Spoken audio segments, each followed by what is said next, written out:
द्रौपदी के साथ पांडव वनवास के अंतिम वर्ष अज्ञातवास के समय में वेश तथा नाम बदलकर राजा विराट के यहाँ रहते थे। उस समय द्रौपदी ने अपना नाम सैरंध्री रख लिया था और विराट नरेश की रानी सुदेशना की दासी बनकर वे किसी प्रकार समय व्यतीत कर रही थी। परस्त्री में आसक्ति मृत्यु का कारण होती है।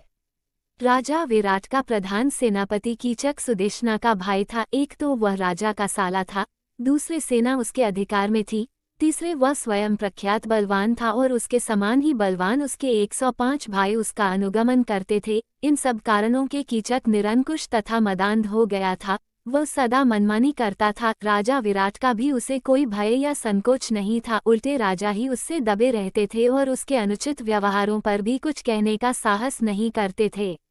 दुरात्मा कीचक अपनी बहन रानी सुदेशना के भवन में एक बार किसी कार्यवश गया। वहां अपूर्व लावण्यवती दासी सैरंध्री को देखकर उस पर आसक्त हो गया। कीचक ने नाना प्रकार के प्रलोभन सैरंध्री को दिए। सैरंध्री ने उसे समझाया, मैं पतिव्रता हूँ, अपने पति के अतिरिक्त किसी पुरुष की कभी कामना नहीं करती, तुम अपना पापपूर्ण विचार त्याग दो।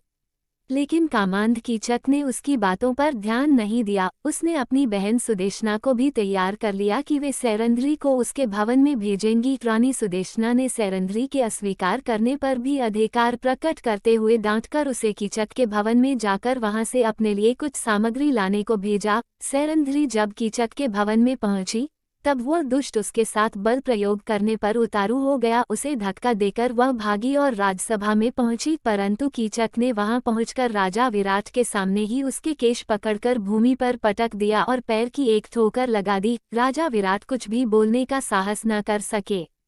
सैरंध्री बनी द्रौपदी ने देख लिया कि इस दुरात्मा से विराट उसकी रक्षा नहीं कर सकते। कीचक और भी धृष्ट हो गया। अंत में व्याकुल होकर रात्रि में द्रौपदी भीमसेन के पास गई और रोकर उसने भीमसेन से अपनी व्यथा कही। भीमसेन ने उसे आश्वासन दिया। दूसरे दिन सैरंध्री ने भीमसेन की सलाह के अनुसार कीचक से प्रसन्नतापूर्वक बातें की और रात्रि में उसे नाट्यशाला में आने को कह दिया।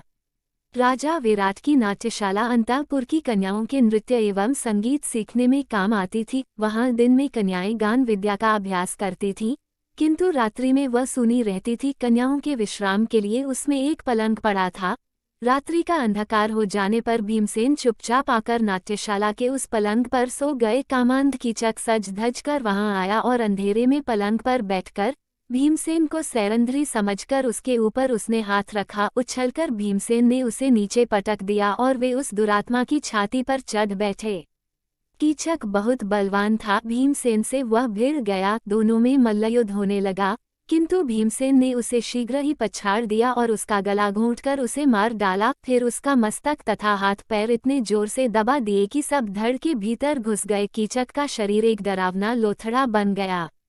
प्रातःकाल सैरंध्री ने ही लोगों को दिखाया कि उसका अपमान करने वाला कीचक किस दुर्दशा को प्राप्त हुआ, परंतु कीचक के 105 भाइयों ने सैरंध्री को पकड़कर बांध लिया। वे उसे कीचक के शव के साथ चिता में जला देने के उद्देश्य से शमशान ले गए। सैरंध्री क्रंदन करती जा रही थी। उसका विलाप सुनकर भीमसेन नगर का परकोटा कूदकर शमशान पहुंचे। उन्होंने एक वृक्ष उखाड़कर कंधे पर रख लिया और उसी से कीचक के सभी भाइयों को यमलोक भेज दिया। सैरंध्री के बंधन उन्होंने काट दिए।